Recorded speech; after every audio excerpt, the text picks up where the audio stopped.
شان میرے مصطفیٰ فرماندے نے کہ میں اجے نبوت کا اعلان نہیں فرمایا، میں گزردا سی نا بیت اللہ کو حجر اسود کو گزردا سی نا، میرے مصطفیٰ فرماندے نے کہ مینوں سلام عرض کردا سی، حجر اسود مینوں سلام پیش کردا سی، مینوں سلام آندا سی تے میں اس سلام دا جواب بھی دیندا سی۔ اور دیکھو کہ حجر اسود میرے مصطفیٰ نو سلام آکھے تے پھر میرے مصطفیٰ ان دا سلام ہی سنن تے جواب بھی دے منے۔ اور اعزاز اللہ نے حجر اسود نو اے بخشیا کہ میرے مصطفیٰ نو حجر اسود نے سلام آکھیا، اللہ نے اعزاز اے بخشیا قیامت تک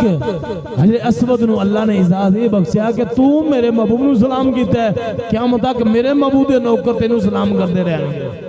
اور میرے آقا محمد نے میں ان سلام دا جواب دیتا ہے۔ اے حجر اسود ہوئے جڑا میں نے سلام کردہ ہے کہ ایک پتھر ہو کے حضور نو سلام کرے تو میرے مصطفیٰ اس پتھر دا سلام سن سکتے ہیں کہ گناہگار امتی میرے مصطفیٰ دا حضور دی بارگاہ دے اندر انسان ہو کے نوکر ہو کے مصطفیٰ دا سلام پیش کرن تو میرے مصطفیٰ کیوں نہیں جواب دے سکتے؟ پتھر نو اگر میں کریم آقا جان سکتے نے، بے جان چیز نو میرے مصطفیٰ پہچان بھی سکتے ہیں جان سکتے نے، کہ میرے کریم آقا دا نوکر سلام پڑھے کہ میرے مصطفیٰ کیوں نہیں سن سکتے؟ حجر اسود ایسا برکت پتھر ہے کہ جس وقت ابراہیم علیہ السلام آپ تعمیر فرمان لگے نا، علیہ السلام طوفان آیا نا جس وقت، اس وقت یعنی اے پتھر نو رب دے حکم دے مطابق جبریل علیہ السلام نے ابو القبیس پہاڑ دے وچ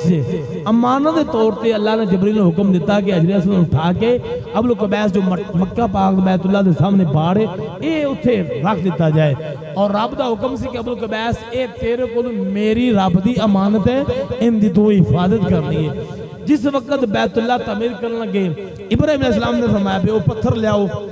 اسماعیل علیہ السلام وہ پتھر چوک کے لے آئے، فرمایا یہ تو وہ پتھر نہیں ہے، اسماعیل السلام وہ پتھر رکھ دیتا، دوبارہ پتھر لین واسطے آپ چلے گئے، ابو القبیس پہاڑ کولو جنہیں گزر ہویا، اے مکے دے اندر ابو القبیس پہاڑ ایسا پہاڑ ہے اے میرے مصطفیٰ نے محبت کردہ سے،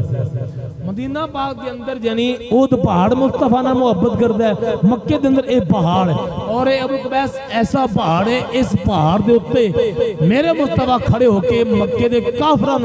دن چٹے میرے مصطفیٰ نے چاند دے ٹکڑے کر کے بسائے، اور اس میں اسلام آپ دا گزر ہویا تھے، وہ پہاڑ ابو القبیس بول پیا، بول کے کی آندہ ہے کہ اے اللہ دے نبی اسماعیل زبیل علیہ السلام کدھر جا رہے جے؟ میرے اندر جنتی پتھر ہے، میرے اندر جنتی پتھر ہے۔ اسماعیل اسلام آپ نے کی دیکھا کہ وہ ابو القبیس پہاڑ پھٹیا، پھٹن کے بعد وہ حجر اسود پتھر نکلیا، آپ فرماندے کہ میں اٹھایا، میں اپنے ابا جی ابراہیم علیہ السلام دیتا، انہوں نے پکڑ کے اس مقام تے حجر اسود نو بیت اللہ دے نال نصب کر دیتا، لگا دیتا، یعنی یہ جنتی پتھر ابراہیم علیہ السلام نے دوبارہ پھر لگا دیتا۔ پھر اس